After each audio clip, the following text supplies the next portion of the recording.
धन्यवाद जसवंत जी। मेरे लिए बहुत ही जीवन का सबसे बड़ा भावुक क्षण है कि मुझे स्वयं को ही समझ में नहीं आ रहा है कि मुझे क्या कहना चाहिए या किस प्रकार की बात करनी चाहिए। यहाँ पर किसी प्रकार का मंचासीन अतिथि या सहभागी सामने कौन बैठे इस प्रकार का भेद करने की स्थिति में नहीं हूँ, क्योंकि सब एक परिवार से ही लगता है। कोई बड़े भाई है, कोई छोटे भाई है, कोई बहने हैं। क्योंकि जिस प्रकार से एक परिवार के रूप में आपने मुझे प्यार और जो स्नेह जो सम्मान दिया है उसको मैं अपने जीवन में कभी नहीं भूल पाऊंगा। मैं पिछले 12 साल से RS की नौकरी करता आ रहा हूँ और कमोबेश आदमी की जो नेचर होती है हर जगह वैसा ही काम करता है, चाहे मैंने अलवर में किया हो या कोटा में किया हो या बीकानेर में किया हो, इवन मेरे गृह जिले जैसलमेर में किया हो और यहाँ पे किया हो। लेकिन जितना अपनापन और जितना मान सम्मान और जितना स्नेह आपसे मुझे यहाँ मिला है उसके लिए मैं आपका हृदय से ऋणी हूँ, हमेशा आभारी रहूँगा। बाड़मेर पोस्टिंग 3 साल पहले हुई थी, पड़ोसी जिला था और मेरे मदर मेरे साथ रहते थे, वो थोड़ा बीमार रहते थे। मैं उनको किसी दूसरे जिले में जाना नहीं चाहता था और इससे बढ़िया मुझे और कोई ऑप्शन नहीं मिल रहा था। और मेरे माँ तक भी यही कहते थे कि पास में नौकरी कर ले, और उनका ही आशीर्वाद था कि बाड़मेर में मुझे इतना प्यार मिला, इतना सम्मान मिला और मैं एक जो सक्सेसफुल ट्रेनर आप सभी के से कर पाया। यहाँ आते वक्त थोड़ा जरूर लगा था कि काफ़ी चैलेंजिंग काम होगा। उसमें 17 ब्लॉक थे और लगभग 500 ग्राम पंचायतें भी थी और वैसे भी थोड़ा बहुत पड़ोसी जिले का होने के कारण ये भी आइडिया था कि बाड़मेर में राजनीतिक रूप से काफ़ी बहुत ही मजबूत जिला है। शुरू से अच्छे अच्छे जनप्रतिनिधि जिनकी राज्य सरकारों में भागीदारी रही है उनके साथ काम करना पड़ेगा। और उस समय तक पंचायती राज का ज़्यादा एक्सपोजर नहीं था और ये जरूर लगता था कि 500 सरपंच होंगे तो पता नहीं ऑफिस में क्या हाल होगा, तो थोड़ा मन में ये संशय जरूर था। लेकिन मेरे माता पिता की एक सीख थी कि आप 2 चीज़ों को हमेशा ध्यान रखें। जब मेरा RS में नंबर आया तभी मेरे पिताजी ने कहा था कि 2 चीज़ों का हमेशा ध्यान रखना है कि निष्पक्षता और इम्पार्शियलिटी से काम करना है, किसी के साथ किसी भी वजह का पक्षपात नहीं करना है। दूसरा, कोई भी व्यक्ति आपके पास आए उसका अपना सम्मान होता है, चाहे वो कोई पद में बड़ा हो चाहे छोटा हो, बड़ा जनप्रतिनिधि हो या एक कॉमन आदमी हो, तो हर आदमी का डिग्निटी होती है, उसका आपको सम्मान करना है बस। हालांकि मैंने कोई ज़्यादा कुछ बड़ा काम नहीं किया क्योंकि स्टेट हमारे को टारगेट देते हैं हर चीज़ में, योजनाओं को इम्प्लीमेंट करने में, तो उसको ही पूर्ति करनी होती है। मेरे यहाँ पर साथी जो DLO अधिकारी बैठे हैं ये भी करते हैं और हम भी करते हैं, तो ये तो हमारी एक प्रक्रिया है। लेकिन उसको थोड़ा सा सरलीकरण करना पड़ता है। जो कॉम्प्लेक्सिटी होती है कानून में उसको थोड़ा सरलीकरण की प्रक्रिया है, बात करके बता दिया कोई काम को लेके। और सबसे बड़ी बात थी कि क्योंकि परिवार सा लगता था, हर सरपंच साहब को आप तो मैं सब लोग जितने भी आते हैं सबको नाम से और अच्छी तरह से जानता हूँ। तो जो भी प्रक्रिया है काम सैंक्शन होना, आगे उनके फंड ट्रांसफर होना, एडजस्टमेंट होना, क्योंकि मुझे यह है कि जो आदमी यहाँ पर निर्वाचित होकर आ रहा है तो उसने आज 2000 जनों का यदि लोगों का जनाधार लेके आ रहा है तो हमसे कुछ ज़्यादा ही काबिल है। वरना आज आप 5 लोग भी इकट्ठा करना चाहते हो तो भी नहीं होते। तो ये हमेशा ध्यान में रहती थी कि इन आदमी हमसे कई कुछ अलग मायनों में हमसे भी ज़्यादा क्वालिफाइड है, तो इनका भी इतना रिस्पेक्ट होना चाहिए जितना हमारा होता है। तो हमेशा हर एक को सम्मान देने की कोशिश करी और काम को सैंक्शन करने के लिए सबसे बड़ी बात है कि हमें अपने साथी जो भी आज यहाँ पर, सबसे पहले मैं सरपंच गणों की बात करूँगा क्योंकि जब हम इसमें पॉलिटिकल डेमोक्रेटिक सिस्टम में काम करते हैं तो जो निर्वाचित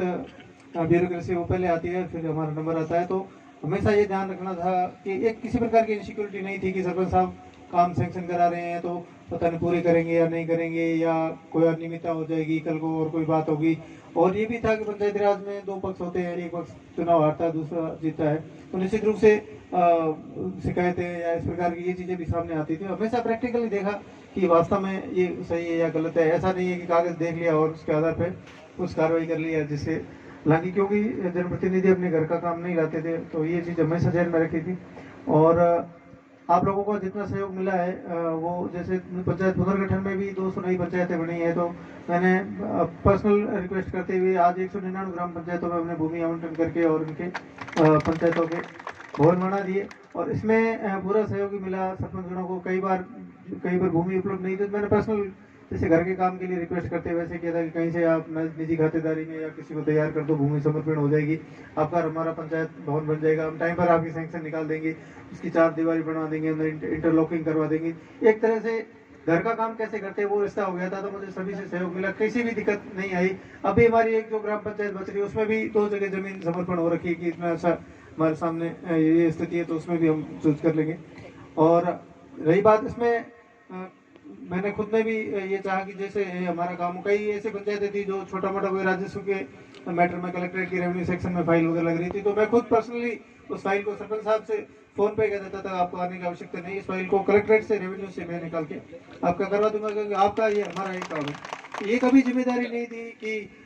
200 पंचायतें तो क्यों नहीं हो पा रही है, आपका सहयोग पूरा प्राप्त हुआ तभी हुआ है। विश्वास जताया और टीम स्पिरिट से काम किया, और तभी आप लोगों के सहयोग से हम नरेगा में भी देश में दूसरे नंबर पर पहुंचे। बाकी 650 जिले हैं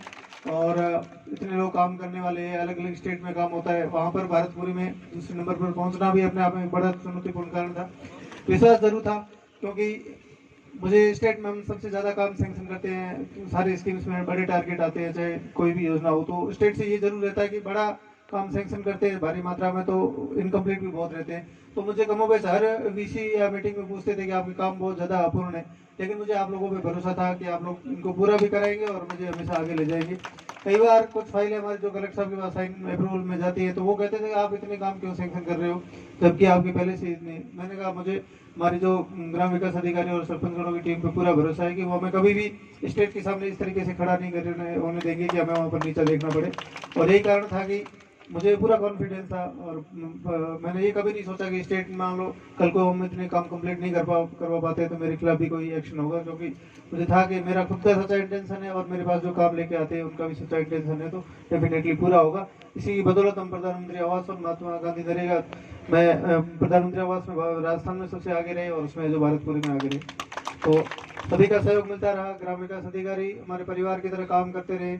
कोई भी योजना है, उसके अलावा इतर भी काम है जैसा पहले भी बता रहे थे, क्योंकि जब आप एडमिनिस्ट्रेशन में काम करते हो तो फिर हमारी ये पोजीशन नहीं होती कि हम सिर्फ यही काम करेंगे जो ग्रामीण विकास और पंचायती राज से डायरेक्टली संबंध है कि आपको इन योजनाओं को इम्प्लीमेंट करना, दूसरे भी काम आए। आपने देखा कोविड का क्राइसिस आया, चाहे किसी प्रकार का सर्वे आया, कोविड में भी ग्राम विकास अधिकारियों को अलग तरह सर्वे से लगाकर मेडिकल किट बांटने से, और सबसे बड़ी जो आपकी फर्स्ट वेव में जो पंचायती राज की इमेज बाड़मेर जिले में सबके सामने डेवलप हुई थी, वो थी कोविड वेव में जो हमारे को फूड किट्स बांटने थे, उसमें सभी सरपंचों ने और ग्राम विकास, मैंने आपके बिहार पे बिना पूछे ही कलेक्टर साहब को और जो स्टेट गवर्नमेंट को इंश्योर कर दिया था कि हमारे ग्राम पंचायतों में किसी भी व्यक्ति के भूखा रहने के बारे में आपको सोचने की आवश्यकता नहीं है। आप सिर्फ नगर परिषद एरिया का देखिए, वहाँ के हमारे सरपंच इतने सक्षम है कि उनको ये आवश्यकता नहीं है कि किसी आदमी को वो भूखा रहने देंगे, और आप यही नतीजा रहा था किसी भी ब्लॉक से या किसी भी ग्राम पंचायत में ये नौबत नहीं आई कि कोई व्यक्ति है जो कोविड में काम धंधा बंद होने के कारण उसको भूख मरने के कगार पे है। आप सभी लोगों का सहयोग रहा और ग्राम विकास अधिकारियों ने हर मोड़ पे काम किया। कुछ ऐसे भी काम थे जो मेरे विभाग से संबंधित नहीं थे, और उसमें मेरे को ये जवाब भी मिल सकता था कि ये हमारे से संबंध काम नहीं है, दूसरे भी काम है, दूसरी हमारे पैरेलल एजेंसीज है, उनको भी करना चाहिए, लेकिन कभी भी उन्होंने उस तक नहीं की। उनके छोटे मोटे कोई इशू होते थे ग्राम विकास अधिकारियों के, तो भी जो इनके संगठन के पदाधिकारी है, डायरेक्टली भी कई लोग मेरे से मिलते थे, किसी ने भी अपनी पारिवारिक परिस्थिति आके बता दिया कि मेरे ये जगह शूट नहीं हो रही है, मेरे को घर पे काम है या पेरेंट्स को देखना है या मेरे आने जाने में डिस्टेंस है, तो भी जब भी हमारे ट्रांसफर बैंक खुलते थे तो मैं उनको बुला के और कह देता कि आपको जो आपको जगह शूट कर रही है वहाँ पर कर देंगे। किसी सरपंच ने कहा कि मेरे को इन ग्राम विकास अधिकारी और इसमें मेरी ट्यूनिंग ठीक है, मेरे ये लगा दो, तो भी मैंने इनकी बात रखी। इवन सरपंच साहब ने किसी पार्लियामेंट्री और इनके इलेक्शन भी कराए, उसमें भी कह दिया कि ये मेरे 2 आदमी है, इनके घर पे शादी है, कोई काम है तो इनकी इलेक्शन में ड्यूटी कैंसिल कर दीजिए। तो मैं क्योंकि पूरा काम नहीं देखता था इलेक्शन का, तो मैंने उसमें भी कभी किसी को मना नहीं किया और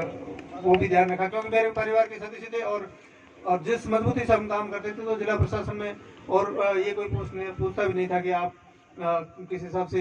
क्या कारण था, कैसे इलेक्शन में इनकी ड्यूटी कैंसिल कर रहे हो नहीं कर रहे हो। कहने का मतलब है कि एक परिवार के रूप में मैं ये मानता था कि सरपंच गण हो चाहे ग्राम विकास अधिकारी, सभी एक परिवार के सदस्य है और मेरे को